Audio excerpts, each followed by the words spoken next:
السلام عليكم ورحمة الله وبركاته. بسم الله الرحمن الرحيم. الحمد لله الذي هدانا لهذا وما كنا لنهتدي لولا أن هدانا الله، حمدا كثيرا طيبا مباركا فيه. الحمد لله عدد خلقه ورضا نفسه وزنة عرشه ومداد كلماته. الحمد لله كما ينبغي لجلال وجهه وعظيم سلطانه. اللهم صل وسلم على عبدك ونورك سيد المرسلين، شفيع المذنبين، إمام المتقين، سيد الأولين والآخرين، حبيبنا محمد النبي الأمي الأمين، وعلى آله وأصحابه وأنصاره وأتباعه أجمعين. لا أسألكم عليه أجرا، إن أجري إلا على رب العالمين. اللهم وفقني لبيان ما يحتاج الحاضرون إليه وما يصلح أحوالهم. إلهي أنت مقصودنا ورضاك مطلوبنا، فأعطنا كلنا محبتك ومعرفتك. بيك باك الله تبارك وتعالى وتقدس، هما نذين طاعات إبادة لنذي صالح أمل لنذي خداي تشين أترشق لنذ ومحبت لنذ وتمام دعاء خير لنذي دين تشين خداي تشين قدم لنذ وآدم لنذ دوسن إلنن تتبتا قشنجي جلرن وذقي جلردن خير لنيلي دين مذ ودنيا مذ عابات لغا يذوذ مذ وأيمذ ودنيا وآخرة مذ نورانية سبب بولورديب وخداين رزاية بولورديب كلمة الله تعالى هما مذن قبول دبتا دنيا وآخرة سعادة قننمك يذ عاقلق بفن إن شاء الله. وذ مذن نوري وبشم ذن تاجي محمد حبيب الله صلى الله عليه وسلم مبارك اللي يدلين جياشنا خندق جننا أحزاب جنن چناكي بولون يغديلردن وحضرة سعد بن معاذ جوان صحابة رضي الله عنها شون استندشن واقعا وأنن بر أساسي المال ديرسلر وباشقدا في خمر مدن مبارك ياشيشن خداي كوكل دغنن bir miqdar aydıp almalı derslerimizi hizmetine de yetirir inşallah. ومحاورة العبور من المشركين والمكافحة المتواصلة من المسلمين دامت أياما. Geçen heftele arada car ve ulqon çukur olup, xandak bolup, kafirler hey cardan çukurdan geçecek bolya ve Müslümanlar da geçirmeyeler. Medine-i Münevvere'nin bir kaptanını cargadıptılar, çukurgadıptılar. Araplar ona xandak diye. Kafirler 10.000 nefer olup sondan geçecekten Resulullah aleyhissalatu vesselam mübarek sahabaları bilen sondan geçirecek gaden. Oham kan qiyinçılıklar olup 24 saatlik bir saate ola geçecekten, ola geçirecekten, ola geçecekten, ola geçirecekten, ola geçecekten, ola geçirecekten. Yani Müslümanlara hey bir qiyinçılık düşmeli oluyor. Son ol kafirler novalaşyanmıştıklar. Sağanlar kan molantan. Ama Müslümanlar da novalaşta da hey bir qiyinçılık bilen geçiryanmıştıklar. 3.000 nefer 10.000 neferin önüne durmalı. Ve her hal şol çukurdan mehrik geçirmelerden yağdayların içinde. Geçen haftada geçipti. Hatta Peygamberimiz ikindi namazı vaktinde okuyup bilmeli. Akşamdan sonra ikindini okuyuptur. Ve bir gün öyle ikindi, akşam, yastı hemmesini giyeceğin yarını okuyuptur. Şeyle okuyacak bolyan hiç vakt bulmandır. 4 rekat ikindini okuymağa, öğleni okuymağa, akşamı okuymağa. Ve yastını giyeceğin yarını okuyuptur. Ve her hal Şu ýagdaýlaryň içinde 15 gün 20 gün geçip barya giýje günni şejere ýagdaýlar bilen. Oham arada ulaqan bir jeng bolup bilmeýär. Fakat atışmak ba. Ya daş ya ok. Ya tir kaman menen ok ýaý diýe türkmen ya daş bilen. Emma bir jeng gatyşyp bildiğini girişmek ýagdaýlar bolmandyr. Mümin musulman sahabalardan 6 nefer we kafirlardan 10 nefer ol jengde ölýär.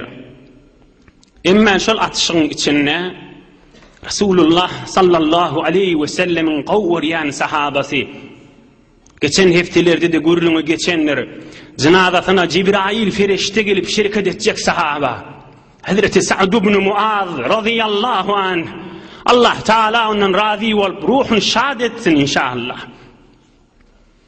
ورمي سعد بن معاذ رضي الله عنه بسهم فقطع أكحله.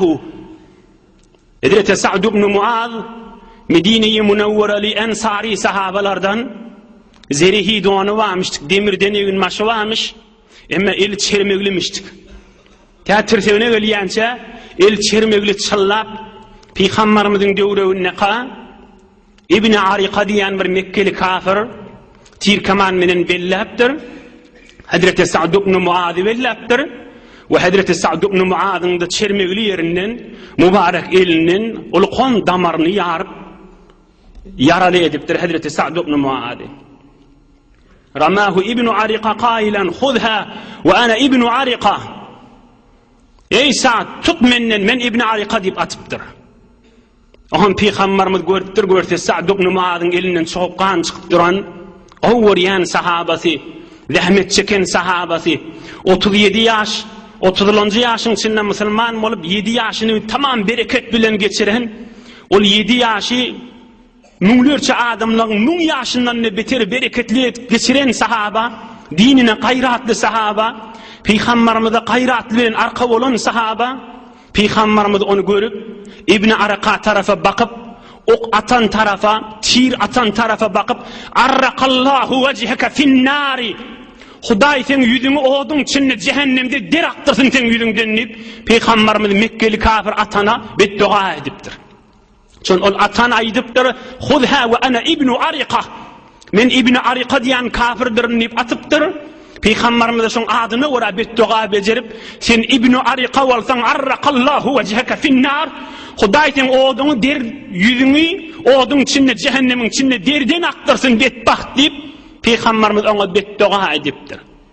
Ne kadar Hazreti Sa'd ibn Muaz jawan sahaba Resulullah'ın yanına mahbub bolmaly. Ne kadar Peygamberimiz onu qawwuryan bolmaly. Eline yara düşenne tarafı verip de ona beddua edipdir. Oham Peygamberimiz aýdypdyr, "İc'aluhu fi haymati Rufayda hatta a'uduhu min qarib."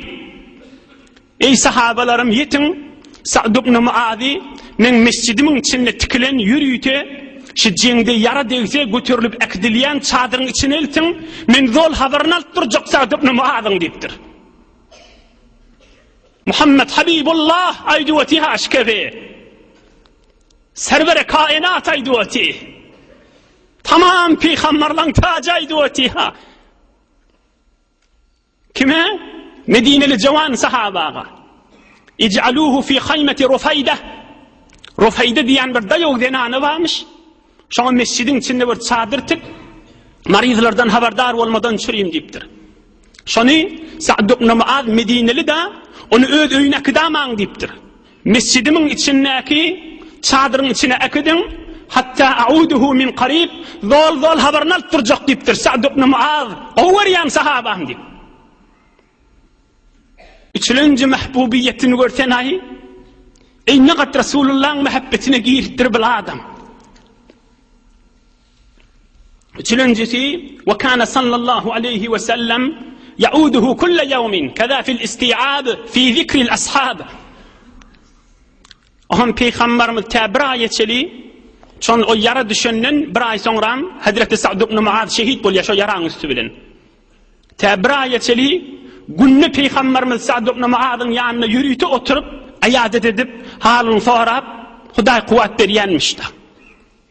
Bir adam birini qawwerse Günne güne aşadı yani barıp dur ya da marid olsa halini sorap. Ve kana yauduhu kulle yevmin. Güne yanına barıp halini sorayanmış. Ne acire? Ganimet mi? Huday kuvat iyadet etyanmıştık Resulullah can. Hazreti Sa'd ibn Muaz'dan yürütür vakt koyup. Bir qis xızık iki dersay deyli. Ey mümin Müslüman Allah. Wallahu la yestahyi minel haqqi.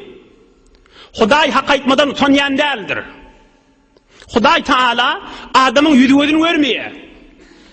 Adam yüzünü görüyor da birinin Huday yüzü görmeye.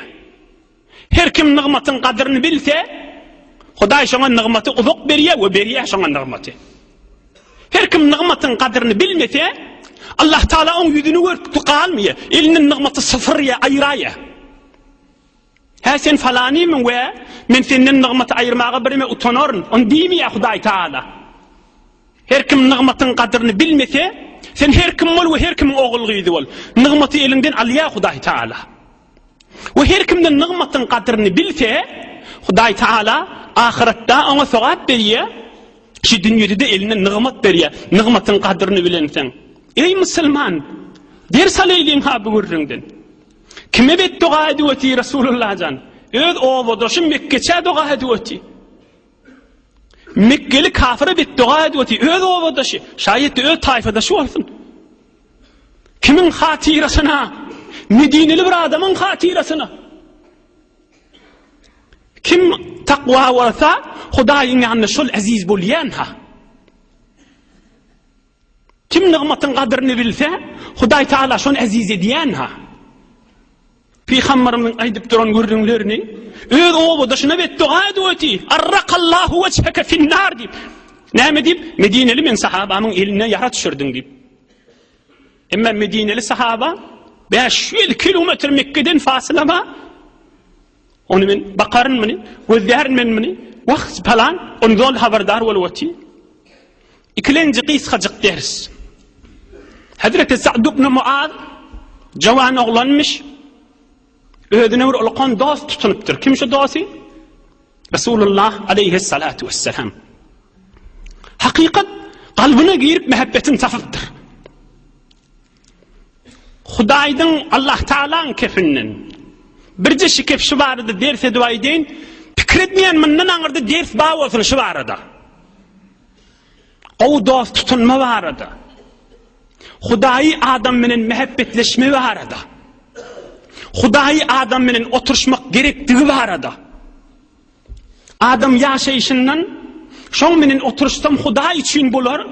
Şu meclisi girip, gülüşüp, oturuşup, eşleşip dursam, Hudaýyň rizaýeti bulur diýen ýagdaý gerektigi barada. Hudaý aýdýar Qur'an-ı Kerimde 19-njy parada Sure-i Şuara 900-njy aýada Cehennemiň içindäki kafirler aýtjak, cehennemiň içinde ýanyp durarlar aýtjak, odyň içinde Hudaýyň gaharyna düşüp durarlar aýtjak. Fema lana min şafi'in ve la sadiqin hamim. Jawan dost, Hudaý aýtýar Qur'an-ı Kerimde. Cehennemiň içindäki adamlar aýtjak, fema lana min şafi'in. Men elinden tutýan adam ýok. İdi ve la sadiqin hamim. Maňa bir ýüregi aýyp duran men bir dostum da bolmady diýjek. Allah'ın kalamışı. Rabbul aleminin kalamışı. Ve la sadiqin hamim. Cehennemin içindeki adam aýtjak. Maňa bir ýüregi aýyan dostum da bolmady men diýip cehennemin içinde şey diýip aýtjak da. Şon görjek her kim Hudaýy dosty baý bolsa, hatta bir dost beheşte girse, dostlarynyň arasynda agzajak, hani palany dostmy, hani bizim meclisimizde şirket edýärdi. Bizim oturuşumuzda şirket edýärdi. Onu görýärdik. Hudaý üçin oturuşýardy. O cehennemde değilse hemmeti üýüşüp Allah'dan dilejek. Ey bar Hudaýa, bizim palan dostumuz ýok. Biz senden şefaat isteýäs. Biz senden kömek isteýäs. Biz şoň elinden tutaýlyp Allah Taala da ejazet berjek. Oham ol adamy ki Hudaý üçin dosty ýok. Şonda şo kefaýtjak. Ve la sadiqin hamim. Ahmağa ýüregi aýyp birin dostum da bolmady men diýip. Waq bir yürek awitron dostum da bolmady diýip. Dostu bahadır şu dünyada. Hudaý üçin bolmansaň kıyamatda ol düşman boljak. Oňa yürek awyjakmy? Oň ödüne yürek awyman adam gerek. Öwrläp oturuvermeli şu aýadyň üstünde ýöne gurrun müň üstünde bolmansaň men geçip gideýin. Wala sadiqin hamim. Waq bir yürek awyp duran dostum da bolmady men diýip aýtjak da cehennemiň içinde ýanyp duran adam. Hudaý üçin özümizde dost tutunaýyn. O adamlar bilen. Hudaý adamlar bilen. Oturşamda bir Allah Taala ýaqyn edýän insanlar bilen. Bu adam Sa'd ibn Muaz kim bilen dost bolupdyr? Rasulullah bilen dost bolupdyr. Dünýede peýgamberimiz şoňa näme diýip aýadat etjek, näme etjek diýipdi. Kıyamatda elinden tutmazmy? Kıyamatda innemezmy şoň Rasulullah jan? Ya hani Sa'd ibn Muaz diýer makam? Okman diýer. Görünip duran ýagdaýlar bular. De her hal ona ok degdi. Kime? Hazreti Sa'd ibn Muaz'a. Kan jormullar berdir. Çok kan çıkıptır. Inni belli Sa'd ibn Muaz bir yara bilen dünýeden geçecek. Kol göterip dua etmäne durupdyr Sa'd ibn Muaz. Bir şizirek min gayratlary ba bolmaly Rasulullah'ın bizire yüreğini giyip mehabbetini alıpdyr. Dua edipdir. اللهم إنك تعلم أنه ليس أحد أحب إلي أن أجاهدهم فيك من قوم كذبوا رسولك صلى الله عليه وسلم وأخرجوك اللهم فإن بقي من حرب قريش شيء فأبقني له حتى أجاهدهم فيك يرى لي المترب أي بار خدايا ödün قو بليانسن ديبتر كافرلن hemmesi bilen cihad edesim gelýär diýipdir. Yönüşüm Mekkeli kafirler bilen men beter cihad edesim gelýär. Son Rasulullah'ın o havalarından çıkardılar diýipdir. Rasulullah'ın özünün şäherinden çıkardılar diýipdir. Ey bar Hudaýa, bu duasyny görün. Eger ewde ta Rasulullah'ın ahir ömrüne barýança ýene bir ewde jeng ba bolsa, Mekkan kafirler bilen uruşmaly bolsa, Hudaýa men janym häzir alma. Men bir uzak ýaşaýyn, şol Mekkan kafirler bilen ýene bir çalyşmaly wagtda men şirk edeýin diýipdir. Emma ey bar Hudaýa, ýok, inninden meýlek. Mekkan kafirler bilen jeng ýok boljak bolsa, men goý öleýinşi ýara bilen diýipdir. Bilen ihlasy näme? Bilen niýetini görsene. Bilen imanyny görsene. Bilen ışkyny görsene. Bilen mehabbetini görsene. Bilen ýerde ýaşap bäbil adamlar. Näme pikir bilen ýaşap bäbiler? Yaran içine. Ey vay diýip dat bidat edip bidatlary ýetişmeler. Ya Rasulullah men ölüp barýan diýip gygyrmalar. Bu näme dua edýärdi? Hudaýa ýene şu Qurayş bilen bir cihat baha bolsa men janymy alma. Ýok, inni şu Qurayş bilen cihat ýok bolsa men öleýin diýip dua edýärdi. Hatta Enes'e varmıştık şu. Cavan oğlan nahadır. 37 yaşında. Bunun ihlasını yani bir adam Hudaý için yaşayanmış. Te canı var Hudaý için yaşayanmış. Ey mümin Müslüman da oldu. Ödüme de gerek nasihat taşıyorum. Bunlar Hudaý için yaşayanmış. İlunumuzun içinde dert şımahal şuurun. Şımahal ilunumuzu görün. Dert şu olupdu. Hudaý için yaşamak insanlığın yadından çıkıptır. Nämeden çüreyim? Ene ağlap gelip öti, rahnamayı okuyup birin gıydım, men ağlı vurma vur ya deyip, Debiristan okuyup birin gıydım, men ağlı vurma vur ya deyip, müngürüp ağlap öti. Nämeden çüreyim? Tamam gün oğul gıydılan kalplarından hut inatalan mehabbetleri ayrılıp var ya, şımahal şeyli olsa yeni 5 yılın näme olur kam? Bizim ösüp baryan oğul gıydımız yeni 20-30 yılın näme olur kam? Näme dönüşüreyim erheleyler? Häzir nikah ýylana, wagt geçene häzir adalanna, nikah ýylmaka oňşmasızlyk günlügün köfelip barya. Bir delili badyr ahimşim. Bir nefer del, 2 nefer del, 10 nefer del, 1000 nefer del, milyon nefer del, her öýde baş gördüm. Ya nikahdan önce ya kecebelep, zahmet çekip milyonlarca harc edilipdir. Bir ay geçene oňuşmasızlyk gurrun başlaya. Delili näme? Hudaý ýady düşenek, Hudaý üçin ýaşanak. Nämeden çürüm insanlarda sabır galmagandyr. Hiç kimde sabır yok. Ne enatamyzyň kefin götürüp bilýär, ne erheleğin kefin götürüp bilýär, ne oğulgydyň kefin götürüp bilýär, ne usta şagirdiň kefin götürüp bilýär. Sabır diýen zat insanyň wujudundan aýrylyp barýar. Hudaý üçinlik yok.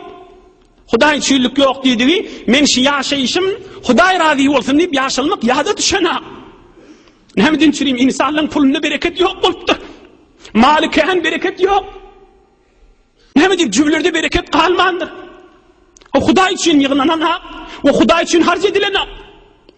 Nämeden çürüm saçaklarda bereket yok. Nämeden çürüm ýeçilerde bereket yok. Hudaý üçin ýazylyp, Hudaý üçin ýygnanak. Birje delili bar. Nämeden çürüm bolmaly şedatlar? Nämeden çürüm adamla tamam bir howsala bolupdyr? Her işte bolýan adam işimden sawypdyryn, oğul gyzymdan sawypdyryn.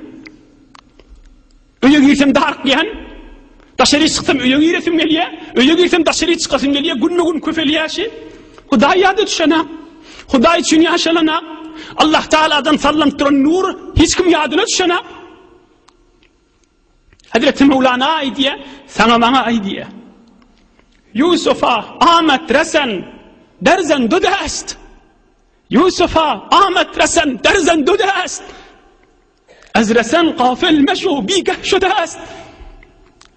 Yusuf peygamber, Yusufcan oyun içinniqa tanıp sallanýarda. Hazreti Yusuf derrew sallanıp çykýar ýokary. Sen men neşmal guyağa açıpdyr. Hiç ýagdaýdan bereket yok. Hop üstünden tanıp sallanypdy. Hudaý nur sallanıpdy, bereket sallanıpdy. Hudaý üçin etsen şulan hemmesi dogry boljak da. Yusufa amet resen derzen dodast. Ey guyağa açan musulman dogonjugum diýipdir. Tanıp sallanıpdy ikelim menen ýabyş şondan. Azresen qafil meşu bigah şudast. Tanapdan qafil bolma, wagt geçip barýar, ömür tökünip barýar. Azresen qafil meşu bigah şudast. Azresen qafil meşu bigah şudast. Wagt geçip barýar. Tanap bilen işimi ýok. Bir sallanıp uýdan çykaýyn diýemi da, näme diýip, men bilýän diýen. O da men ödüm awadan adam diýen. O da ýok men pulum bar, tanap bilen näme işim bar diýen. Uýun içinde dygyryň işi ýok. O da ýok men sawadym bar, men tahsilatym ýokarda adam, tanap bilen näme ihtiýajym bar. Şeýtirip hem näme galmady. Her kim özüň agdaýyna öz rahaty, tanap bilen işi ýok. Mally, awadanlygy bilen, gelişigi bilen, savadly bilen, ýok tanap bilen işimiz ýok. Men tanapy ihtiýajym ýok ki diýe. Men meger akylsız adammy, öňe ýapşar çykarynna, näme derinna diýip, uýdan bir gaş ýokarykda çykyp bilen akşam içinde dur. Emma ýa Hazreti Sa'd ibn Muaz we zan on edip ýaşap durşuny, ok degip eliniň damaryndan ganlar jorňullap çykypdy. Ey bar Hudaýa, muň doga açyp duran dahatyny gözle. Ey bar Hudaýa, men häzir ölmäýin diýipdir, Mekkäň adamlar bilen uruşmaly bolsa diýipdir. Muň pikri häzirde şu öňkü Hudaý üçinlik ýaşapda. Häzirde şu bernamaň içinde gelipdi. Ondan çyrym ýaşaýyşlaryndan bereket görüpdirler. Rasulullah janyň mehabbetini giyiripdirler, ýaňy gurrun geçdi. O min cenazasına Cibrail ferişte gelip şirket edecek yine bir aydan. Gurrun gelir inşallah. Şizirek bir işleri edensen, Hudaý üçin bolansan, kimide de dersdir şi. Öýüň içinde, oğul gyzyň içinde, malymyzyň içinde, dogan garnaşymyzyň içinde, bir adam dünýeden geçende galanyň dogallarynyň arasynda mal bölüşmek barada. Hudaý üçin bolsa dogry bölüşler. Hudaý üçin bolsa erheley oňşar. Hudaý üçin bolsa oğul gyz enatasyna mehabbet eder, we enata da oğul gyzyna mehabbet eder. Hudaý üçin bolsa pulla bereket bolar. Hudaý üçin bolsa saçakda rahmet bolar. Hudaý üçin bolsa adam zindagisinden lizzet alar. Çon nabaşat eşqa perwaye u ço murq iman bi perwaye u.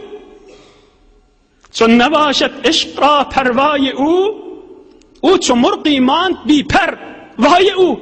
Bir adam Allah Taala aşk bolmasa, qanaty qırlan quşşanakdyr. Vay ona otoğundan çıkıp bilmez diýipdir.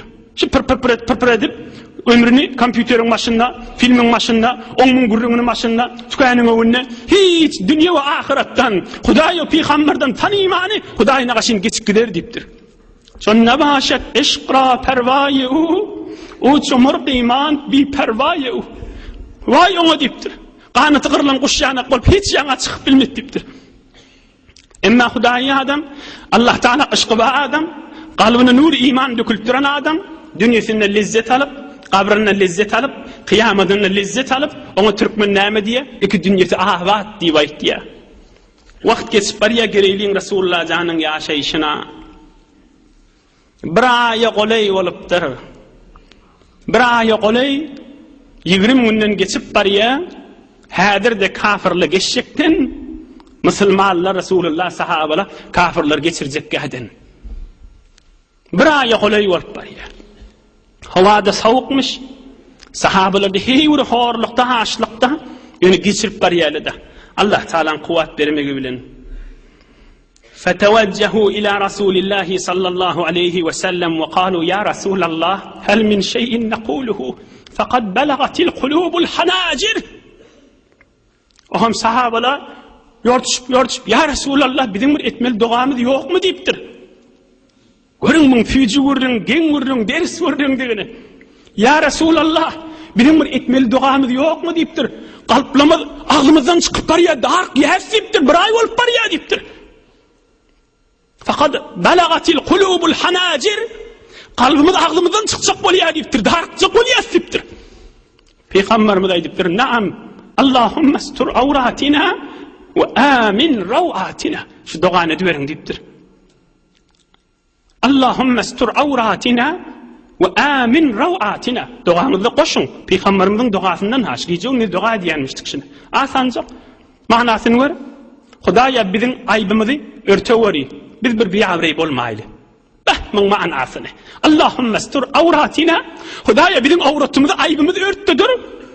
Ve amin rawatina. Biziň korkulymyzy aýryp emniýetçilikde ýaşaberýär diýipdir. Sahabalar şun dua edip. Tamam sahabalar gijuni dua etýärdir. Allahumma astur awratina ve amin rawatina. Ey Hudaýa, biz biýabrey bolmaýly. Biziň aýbymyzy örteweri. Hudaýa biziň korkymyzy aýyrlap bolsun. Aham Rasulullah janyň mübarek agzyna dua gelipdir aham. Allahumma munzilal kitab, sari'al hisab, hazimal ahzab, ihzimhum ve zelzilhum. Ey Kur'an'ı veren Hudaý, hesab alacak bolunda basım hesabı yetişýän Hudaý.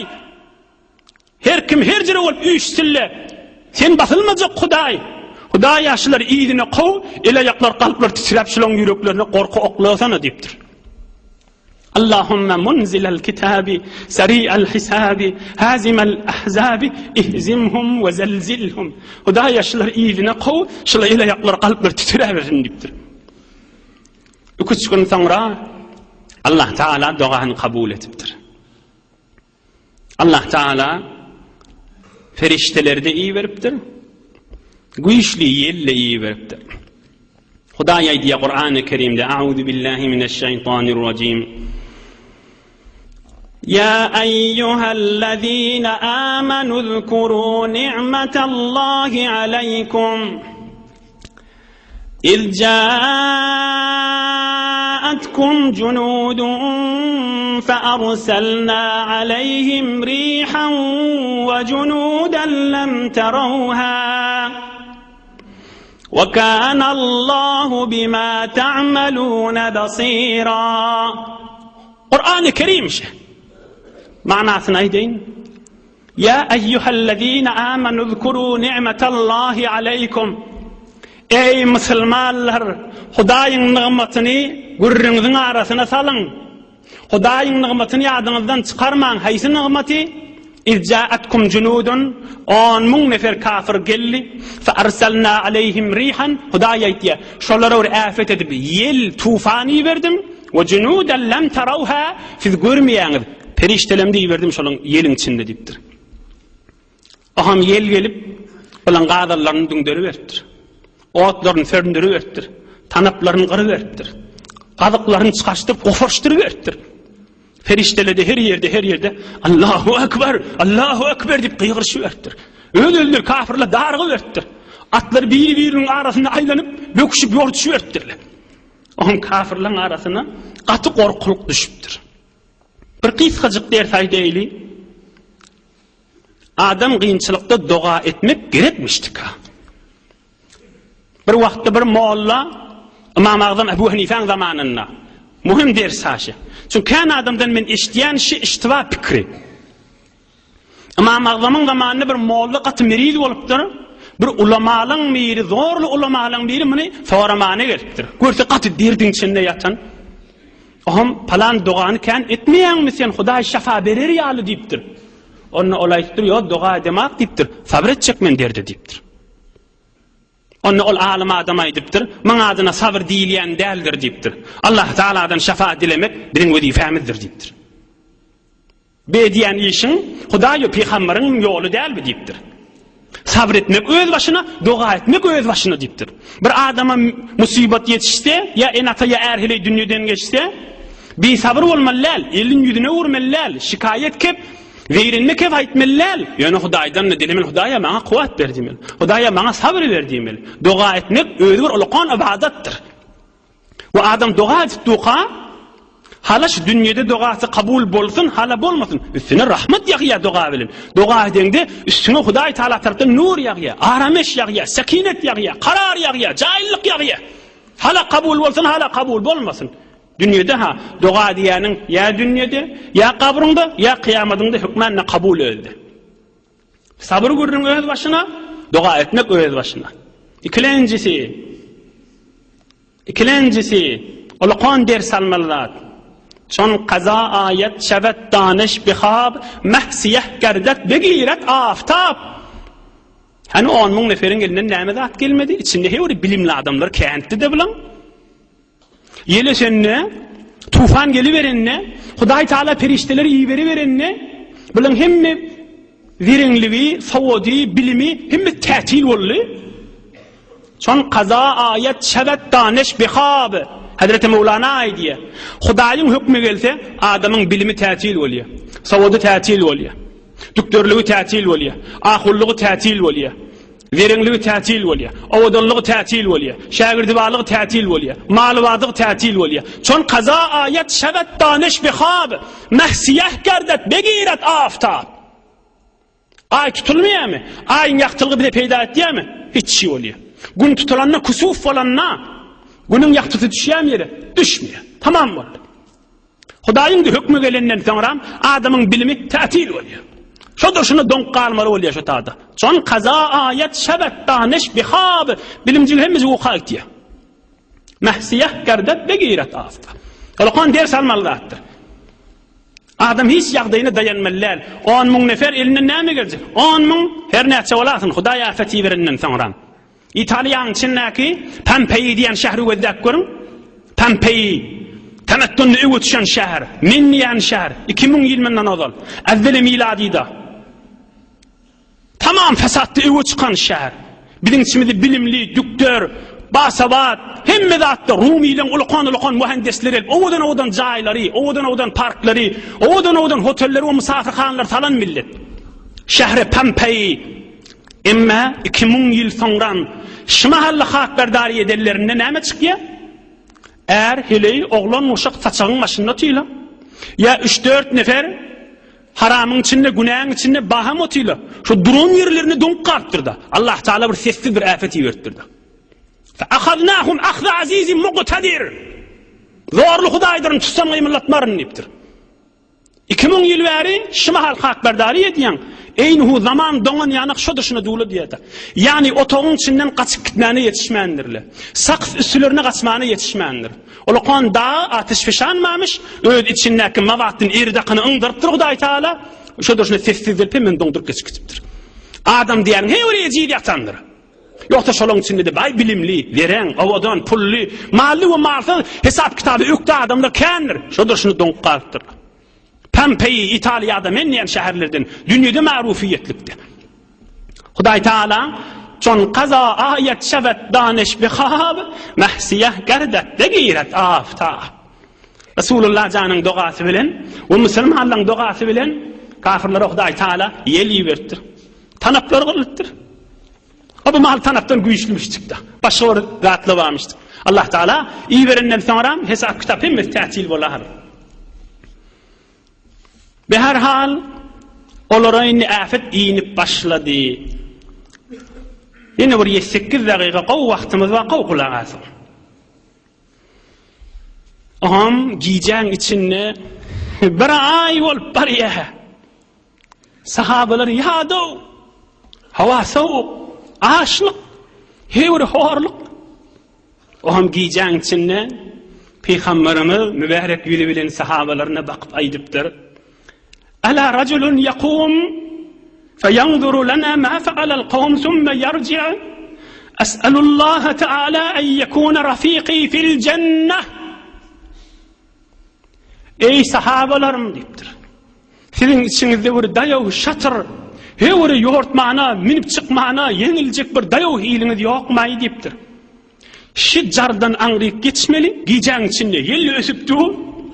Jardan aňryp geçip, şu kafirliň arasyna baryp, şol farmandalarının başlarının yakınjygyny barıp, şolar näme hurrun etýärlerini eşitip, getirip maňa da täbil bermäni bir sahaba ýokmaý diýipdir.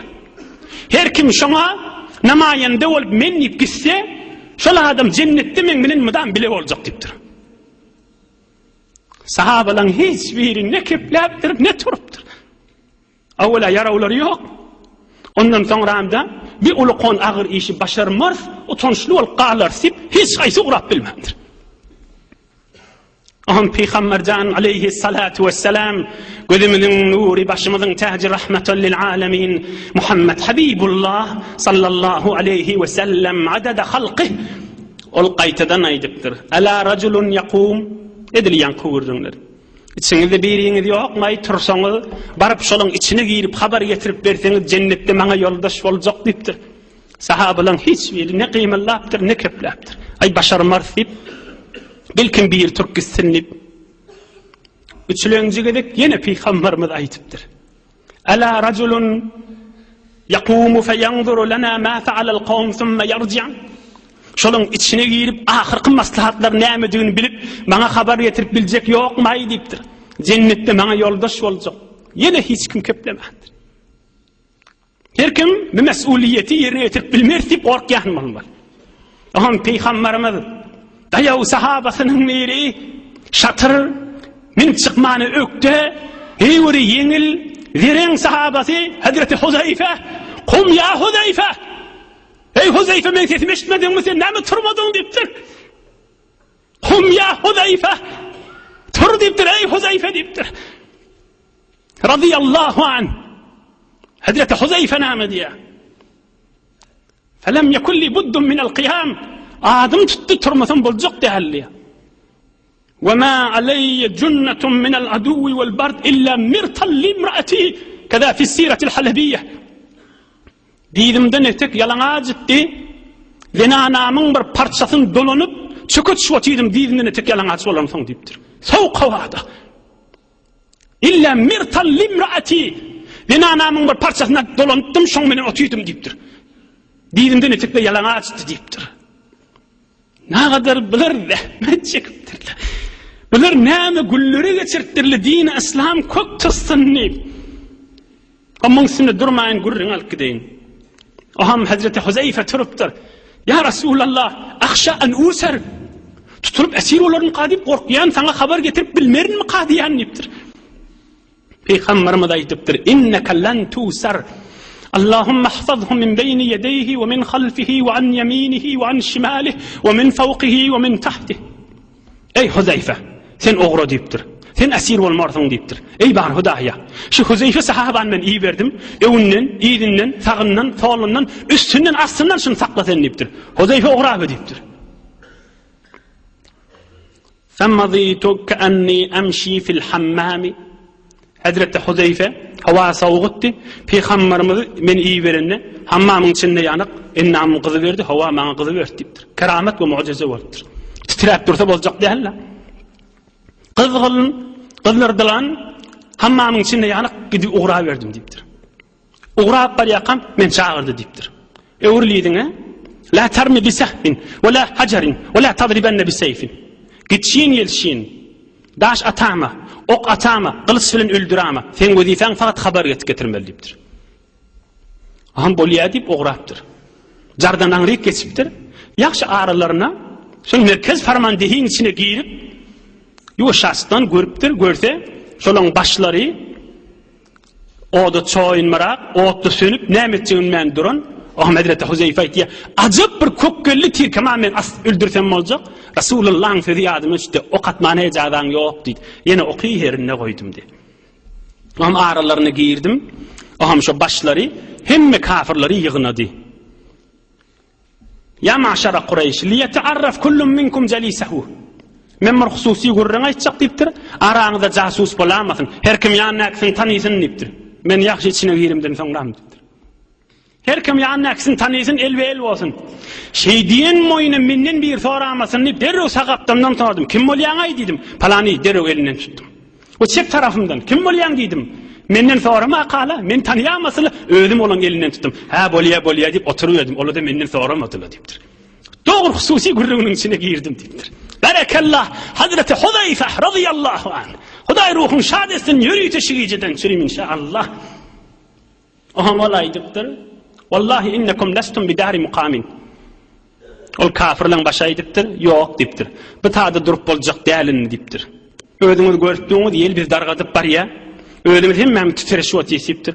Mena gitjekden sizde ogra beriň Mekke'ye gaşyn gideýin diptir ýelimde. Bay içinde kalmagaly denne bolupdyr gitmäýli birden mena ograjakdan diptir. Baş ograndan soň hem ýyldynyň bozogoýluk bolýardy. Olar da biz ograjak diýip ýuwaş turupdyrlar. Ve Hazreti Huzeyfe aýdy, men daýawlyk bilen, heýwer çyslyk bilen, wereňlik bilen iç aralaryndan sypyp jardan geçip Rasulullah aleyhissalatu vesselam'ın ýanyna geldim. Fewajadtuhu qa'iman yusalli. Sahabalar hemmesi ýado, hemmesi qyşarykly ýatydy. Fakat Rasulullah'ny gördüm dik durup tahajjud namaz, nefil namaz okyp durdy diýipdir. Ettehiyatuda näme okuyas? Eşhedü en la ilahe illallah ve eşhedü enne Muhammeden abduhu ve rasuluhu. Bir and içýär her namazymyzyň içinde şahadet berýär. Hudaýyň huzuruna ki Muhammed peygamber abdiyetde Hudaýa bendelikde ahir anyk derejeye ýetendi. İnsanlaryň içinde, mahluklaryň içinde eşhedü enne Muhammeden abduhu ve rasuluhu. Namazyň içinde Hudaýyň huzuruna bir şahadet berýär. Onu görsen. Allah Teala bilen öz aratyny üzmäni namaz okyp duranmışdyk. Gözleşdim salam berdi. Aham Rasulullah bar habar aýtdym diýdi. Fadahika. Aham gulli şu qaranqyň içinde mübarek diýişlerini ýalpyrlap durşuny gördüm diýen Huzeyfe. Aham elhamdülillah dedi. O Hudaýa kan şükür edip her tüýsli Allah Teala'nın ewdi. Aham bana aýtdy. Fa awma ileyya sallallahu aleyhi ve sellem. Gijan ýarda. Hey Huzeyfe. Barik gelip bana işaretdi. O men ýanjanda qyşar ştada diýdi. وسدل علي فضل أباءة كانت عليه فنمت. Qyşar dedi. Eda fırak gerdenine geyminin artykmys parçasy bady. Şonu gerşinden aýryp men üstüme oklady. Ýatşda ýadadyn sen ne wagt dipdir. Dereceleri var. Günelmekleri var. Padaşları var. Cezaları var. Günelme var. Gerşinden gerdeni elafa parçaları oklap ýatşda dedi. Men de ýado şodur şunu ýatyp galpdym Rasulullah'ın mübarek geyminin eteginde, doğanın eteginde.